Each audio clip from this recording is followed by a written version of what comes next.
Hey guys, it's Sam with The Blind Life. Welcome back to the channel. Today we are taking a look at the brand new Snowpad brought to us by Zoomax. A couple things make this a very interesting device. Number one, the fact that it folds down and it's pretty light, making it very portable. But the Snowpad is using a tablet as both its camera and its screen. The Snowpad comes as just the base unit, the stand, and you use your own tablet with it. And since most of us already have tablets, this is a great way to save some money. It currently supports all the different versions of iPad, and there are a very small handful of Android tablets that can run the Snowpad app as well. I think it's just a couple of Xiaomi tablets. For more information about that, you can check out the Zoomax website. But this might be a good option for those out there that already have an iPad. You can save a little bit of money, but still get a super competent video magnification device. So that is what we are talking about today. Hang on, we'll be right back. First and foremost, huge thank you to Zoomax for sending this unit out so I could make this video for you guys. After you finish the video, if you'd like more information, check the video description down below for links to the Snowpad page on the Zoomax website. So first, let's talk about the hardware for the Snowpad. So it's clearly following a new but getting to be common design trend that we're seeing in the market, and that is these foldable, portable, lightweight video magnifiers, which means that this is going to be ideal for anybody that needs to travel with one of these devices, whether that is back and forth to class or to an office, or maybe you do a lot of traveling and you're going to need something on the road. This might be a great option for that. Let's take a look at what comes in the box. Of course, you're going to get the Snowpad itself. You get this extension tray that's for writing, a USB Type-C charging cable to charge up the stand, and you get two of these small flexible cables. One is a USB Type-C to Lightning cable, which is the one I'm using, or you get a USB Type-C to USB Type-C for newer devices. Then you get two adhesive discs. These attach to the back of your tablet. In my case, I attached it to the case here. But that is used to attach your iPad or your tablet to the stand here. This plate on the stand here is magnetic, which means your tablet just sticks right to it. And it is a very strong connection. It's so strong, in fact, that it's not really ideal to just pull it right off. You actually have to slide it off of the plate. But the other benefit is that these are super thin discs, so it doesn't really interfere with anything by having it stuck on the back of your tablet like this. In fact, I've had this on here for a couple of weeks now, and it hasn't hindered me using my tablet in any way. I will say, though, that I have not tried to remove this yet. So I don't know how strong that adhesive is, but you do get two of these discs just in case something happens. Then finally, you get a backpack. Rather nice backpack to hold all of your items here. Then you also get a type of user manual. On the top of the stand here, you have this camera module. This is your distance camera, and it can also be rotated around for a type of selfie camera, but this does rotate almost completely around. I'd say it's about 300 degrees of rotation. It also will pivot, so you can angle it up a little bit, you can angle it down. On the side of the top plate here, you have the USB Type-C port. This is for that flexible cable that will connect the stand to the iPad. On the upper left corner of the top arm here, you have the power button. Long pressing this will turn on the stand. Long pressing this will turn off the stand. And then towards the bottom of the side here, you have the USB-C charging port for the stand. Then finally, you have this extension plate here. This goes on the right side of the Snowpad, and this simply extends the base out a little further to facilitate the fact that the camera is offset on your iPad here. It's going to give you a nice flat surface, a nice large flat surface for writing, filling out paperwork. When the Snowpad is all folded up, it is a very compact package. You do have a handle that folds in and out here. When you're ready to use your Snowpad, you want to set it down flat so that this camera module here is facing you, and you want to swing it up, and then the plate here swings out. Then, as I said, your tablet just magnetically attaches to the plate. And the only thing you want to be aware of is that the camera needs to be in this bottom right corner. And want to plug up our little flexible cable here, connecting the stand to the iPad. And this connection is mainly to operate the camera here. You have an exterior camera on the stand that you'll be able to access through the app. All right, let's jump into the app and check out the features. The app is just a free download from your tablet's app store. I've got the app on my home screen in my dock here so that it's always there ready to go. And here we are, we've got our first look at the user interface for the Snowpad. Of course, main focus is the video magnification. We can pinch to zoom in, zoom out. You cannot move the screen around though for live view. Touching the screen brings up our controls here at the bottom. If you don't touch the screen for a short time, they will disappear. The dock will go back down. And also tap the little icon here to make it go down or come up.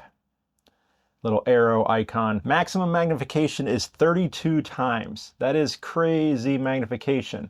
However, you will notice that the text is a little fuzzy at the high magnification, and every little tap of the table, every little tap of the device here is going to give you some micro jitters in the image. Good news is those micro jitters do go away as you zoom out. If you need a little extra light, you can tap on the screen and tap the light icon over there, and that will turn on the light for the iPad. Let's move that out of the way so we can see these a little bit better. So we have some options on the bottom here, and there's a little arrow at the end here to bring out even more options. But let's go back here and take a look at these. All right, the first one here is a camera that just takes a photo of the image and saves it into our gallery. If we want to look at the gallery, it's the very next icon. I can tap that, and here is that picture that we just took.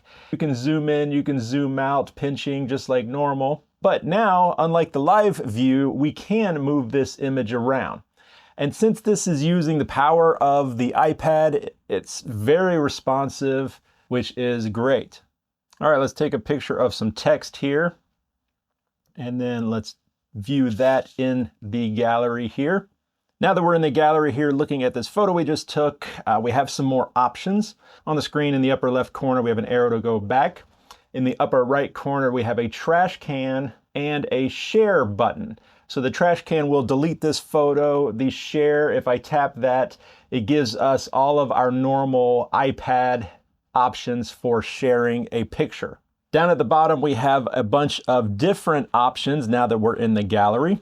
The first one here is to convert this photo into text only.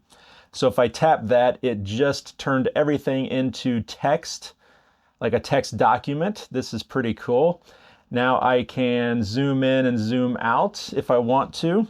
If I click it again, we go back to our regular image. The next option is a play button, and this will play the text-to-speech. Sam's Evie shares his tips for living well while being visually impaired. Evie was 11 years old when he was diagnosed with Stargardt.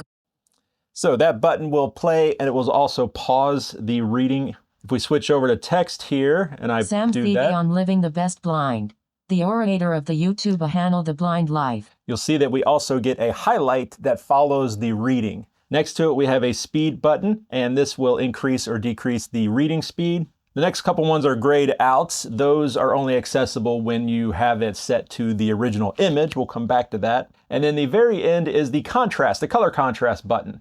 So we can change the color contrast of this document, whatever is going to be preferable for you. All right, let's jump back to the original picture and we'll take a look at these options. This button that looks like a grid pattern is kind of interesting. This will break down the image into sections and let you listen to specific sections. So if I tap it, now we have a ton of little microphones and little sections of text that are separated by red boxes. So if I touch one. One day, I was inspired to search on YouTube for information. It reads that specific section. The next button over will rotate the image. Then this last button here is for annotations. If I tap it, it brings up a new page and some new controls down at the bottom for annotating. First button here is another rotate. We can rotate the image. The second button is the highlight or the highlight color button. So if I tap that, it's set to blue. If I tap it again, it changes colors, and we can set it to whatever color. We'll leave it on red. So now if I want to cross out my face here, we could do that. Of course, we have that same button to switch the different color contrasts. And we have a crop button that we can use to crop the image if we want. If we want to save this, we hit the check mark in the upper right. If we want to cancel all of this, we hit the X in the upper left. Next, we have the OCR button. So I'm going to line up my text that I want to be read out loud. And then we'll tap the OCR button. OCR. And that just took a quick picture of this text and basically brought us right back to the same interface as the gallery. And I have my OCR button here. I can tap that. Evie was 11 years old when he was diagnosed with Stargardt's disease, an early onset form of macular degeneration. And then I can pause it and once again have all the same controls that I had in the gallery. Next button over is our color contrast button, and this will cycle through all the different color themes that we have available. And we just have a couple set by default, but you can go into the settings and adjust that to add more colors. Next button over is a pretty cool button. It's kind of a quick zoom in and zoom out. So if I'm zoomed in here and I'm reading this, and I know there's a different section of the page here that I want to find. Instead of zooming out and seeing, oh, there it is, it's down there, and then zooming back in to find the image, instead I can tap this button here. It zooms out and there's a little square in the middle indicating my magnification area. So now I can drag that down over the spot that I want to zoom into, and then tap that button again, and it zooms right back in. Currently, we are using the rear-facing camera on the iPad, but we have other cameras we could use. So if we want to switch to those cameras, we can tap this button here. And this also does a split screen here.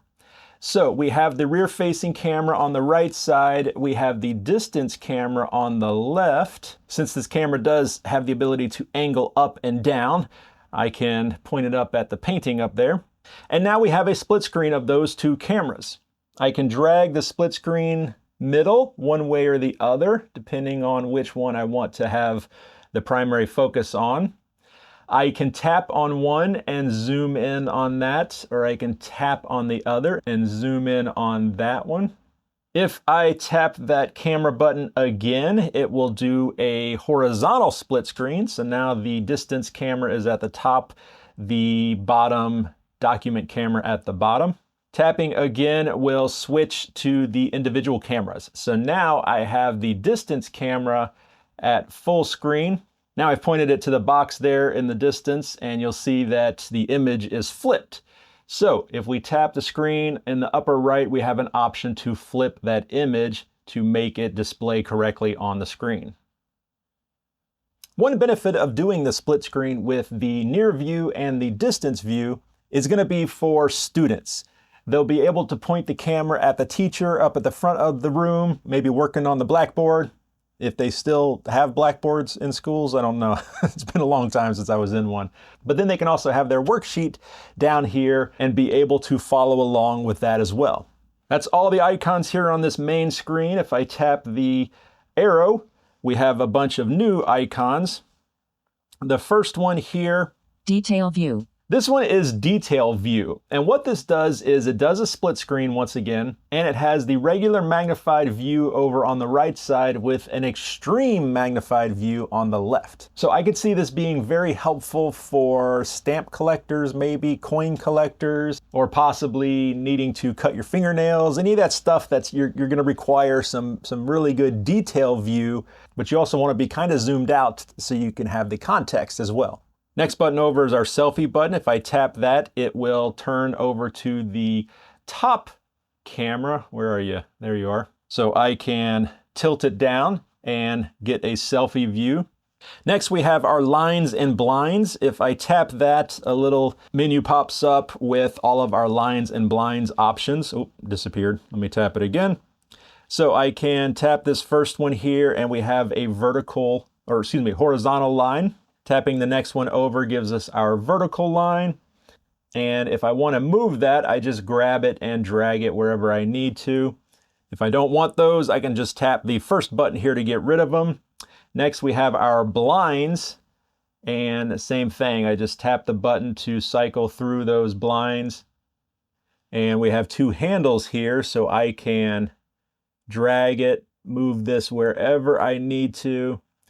Next, we have a file icon. If I tap that, it gets into our files, mostly our photos that we've been taking. Next, we have a settings button, and then we have the lock focus button. Usually when you're writing, you don't want the focus to switch to your hand here. You want it to stay focused on the paper, so you can lock the focus for that. All right, let's jump into settings real quick and we can take a look at those.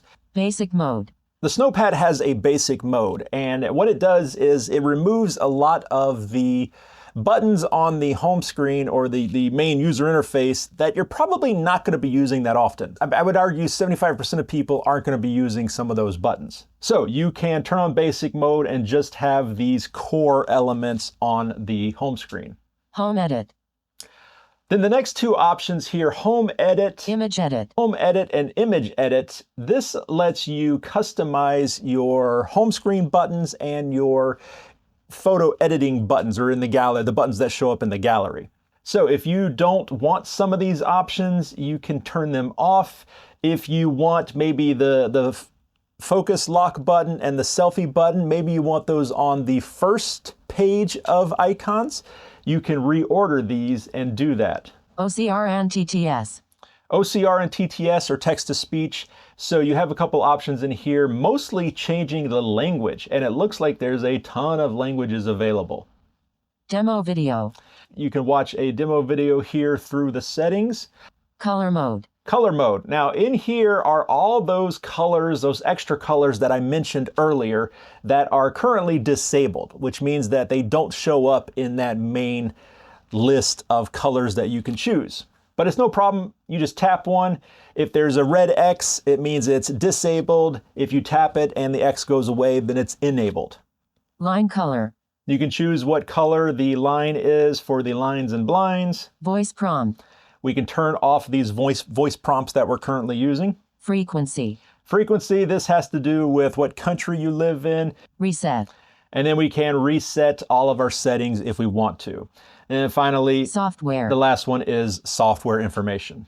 Okay guys, so that was a detailed look at the new SnowPad from Zoomax. This is a nice option in the small portable video magnifier category, especially when you consider that they let you use your own iPad. Don't know if I mentioned it earlier, but if you want to fold it down with the iPad in there, that works no problem. The only thing that I will mention is, one thing to note, this camera assembly here, this distance camera, it just kind of sticks out here. So this is something to definitely be careful about, especially putting it in and out of bags, including the provided backpack. I find that you really have to turn it sideways so that the camera is pointing up and put it into your backpack this way. If you try to do it this way, that camera is going to get caught on the side, the zipper, and this feels pretty solid, but I definitely wouldn't want a chance accidentally ripping it off. A huge thank you to Zoomax for sending out the SnowPad so I could make this video for you guys. If you would like more information about the SnowPad, I will have a link to the Zoomax website in the video description down below. While you're down there, if you have any questions for me, leave those in the comments, and also like the video and share the video with anyone you think might be interested in this product as well. Of course, don't forget to subscribe. It's totally free and it's a great way to stay updated with all the content I put out, which is every single Saturday. But that's it for this one, guys. Sam with The Blind Life, thank you again for watching, and I will see you next time.